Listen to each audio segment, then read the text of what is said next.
This is Jenny Barnett Roars, Craft Countdown with Angie Holden. In 3, 2,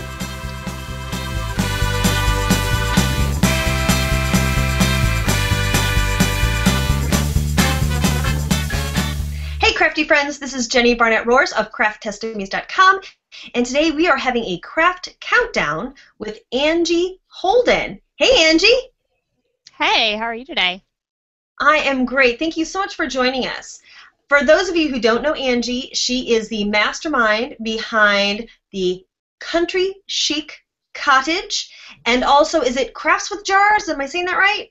That's it. Crafts with Jars. So if you are a mason jar fan, Angie's the gal for you. And I'm so glad that you're here with us because you're going to give us the craft countdown today, yes? Yes, I am. Excellent. So we're going to start off with 5 products that you love or can't live without. Okay, so my number 1 is my glue gun because I had used hot glue for everything, right? Number 2 is Chalky finish paint, and this is a new one on my top 5 products. It's from DecoArt, and it's my new love. So tell me, what makes it chalky finish? What does that mean for those of us who don't? Okay, so it's a super matte finish paint, but it's amazing coverage. So we're talking 1, maybe 2 coats, and you have coverage. And you can also add a varnish or top coat to it, so you can actually make it like a semi-gloss or a satin finish after you're done painting. So it's my new love. So a little container like this, and this is the 8-ounce container, will go a long way. So that's why I love it. And then it can be used on multiple surfaces as well, so it saves up room, you know, in your crafty area. Excellent. We'll have to maybe look into doing a review of that. That sounds really cool. You really should. Okay. And the number 3? Okay, so since I do a lot of painting, I'd have to say painter's tape. This is frog tape, which is mine of choice, but whichever one. I like those clean lines when I'm painting a project, so that's my number 3 go-to product. Number 4, duct tape. And, you know, duct tape fixes everything, even in the craft room.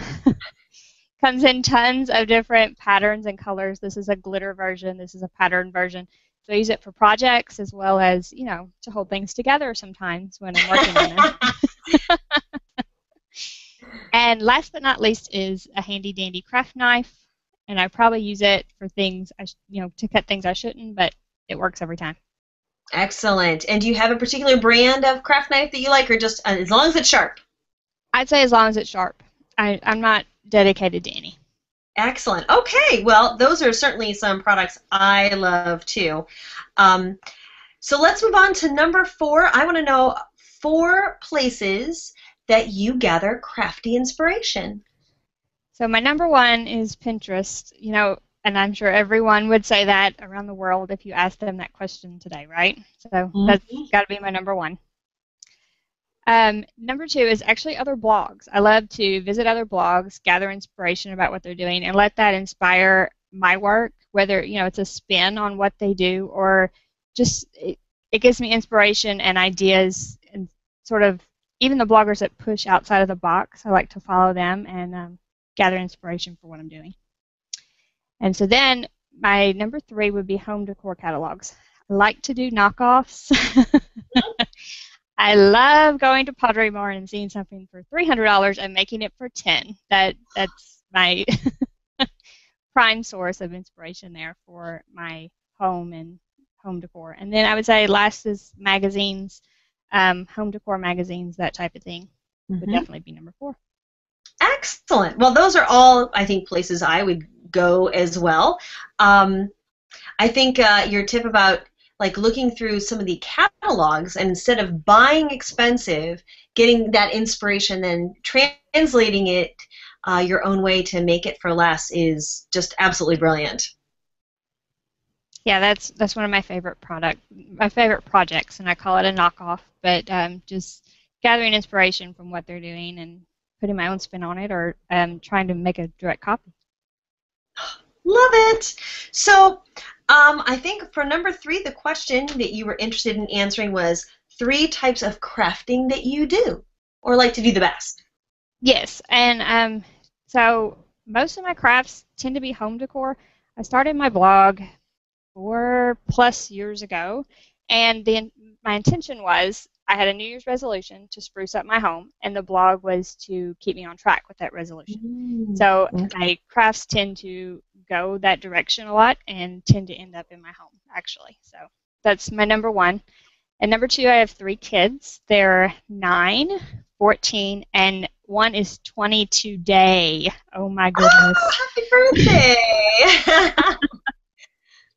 So a lot of my crafts tend to be for them. So they're not necessarily, they may be kids crafts in the traditional sense of the word if they're with the youngest child, but I have some dyed curtains downstairs for when she stops by today. And so that's a kid's craft to me, but it's for a 20-year-old. So Oh, young adult crafting as well, right? exactly. And dorm crafting? Is she dorm crafting? They're actually in an apartment, and they changed to a different apartment and wanted to change up the colors in the apartment, so I dyed them some curtains yesterday. So tell me, does that mean that you are doing even more home decor crafts now that you're kind of thinking about that first apartment on a shoestring budget idea? Yes, yeah. A lot of the home decor things that I've done have actually ended up at the college apartment. So not in this home, but in a home. Right, right, right. So the second generation, right? Yes, yeah. Which Okay. means I could just make even more crafts and put them in my own home when she takes the ones that I have here. So it works. Oh, I love it. I have a long time before I get there, but I'm going to file that away in the back of my head. There you go. So And let's then see. probably the third thing, Mhm. we live on a farm, and so I like to repurpose a lot of the farm items that we have around here. This farm has been in my husband's family for generations, so I Okay. like to take things from the land and sort of work them into our home. Our land was actually occupied by Indians at one time, so we can go out and find arrows, use those in crafts and things like that. Wow, that's amazing. Yeah. So I mean, I am sometimes inspired by, nature or my garden, but you've got like this whole depth of inspiration just from the history of where you live. Absolutely, and it's a good thing I love farmhouse and rustic style, right? Because I use a lot of barn wood and things like that as well. I have to tell you, I'm a little jealous of your never-ending supply of barnwood. It is absolutely never ending. You wouldn't even believe it if you saw the supply I have. Now, here's another question. If you were somebody who maybe didn't have a supply of barnwood, how could you get that look, or where could you source those materials? I know of a lot of people that just driving down the side of the road and they see a barn that's falling down and they go to the house and ask about it. I mean, it's an option, right? I mean, maybe they would just want it torn down and you're the person to do it, right? So, maybe And I, keep a and I hammer also in the back see, of your car. yeah, well, I see actually my husband loves Craigslist, and we see quite a few barns on Craigslist, and people just want you to come take them down, or they might charge a little bit for them. So it's an option. Oh, Check out wow. Craigslist. Yep. Check out Craigslist. That's our tip of the day. That's amazing. All right, so maybe this dovetails nicely into the next question, which is 2 places that you can find, is it cheap supplies that you like to use? Cheap or Ye- inexpensive things? Yeah, and it does lead into that because barnwood is one of my answers on that one. I Okay. have a never-ending supply, and so I like to use it quite a bit in crafts. And the other one, we mentioned crafts with jars, my other blog. I love to craft with mason jars. People are always giving them to me. I have a cabinet full, so it's sort of an inexpensive place for me to go and use them for a craft. Right. And you can still get those at thrift stores. You can check on Craigslist for jars for free or really super cheap. You don't have to go to the grocery store and buy them, right? Oh, yes, absolutely. I would definitely check. Usually our thrift store here has them for 25 cents a piece. So if I need a different shape or size, I just run to the thrift store and get it for about a quarter. Great tip. Excellent. All right. So, the number one question, when did you realize that you were crafty? It was probably when I started a blog and I actually had readers. I guess I'd been crafting since I was young, cross stitch, things like that. but I never knew people were interested in it until I just jumped in both feet, started a blog, and all of a sudden people liked it, so I kept going. It's very validating, isn't it? Yeah, it is.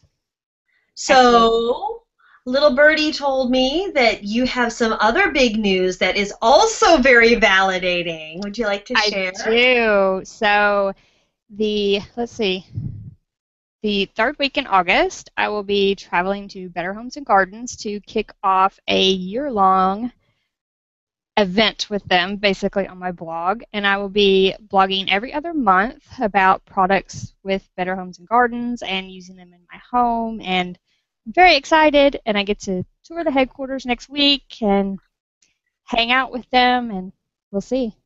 Wow, Angie, that is such amazing news, and I'm so happy for you. That's just such a pat on your back that you have a great aesthetic, you write great content, and you're engaged with your audience, and the big guys see it, and that's awesome! Thank you very much. All right, well, for those of you, again, who may not remember, she owns Country Chic Cottage and also Crafts with Jars, so make sure you check her out. Oh, and she also co-owns Crafty Hangouts with one of our previous Crafty Countdown interviewees, Carolina Moore, so make sure you check that out as well. Angie, thank you so much for taking time today, and we will see you in the magazines and on the website. Thank you for having me. All right, have a crafty day. Thanks.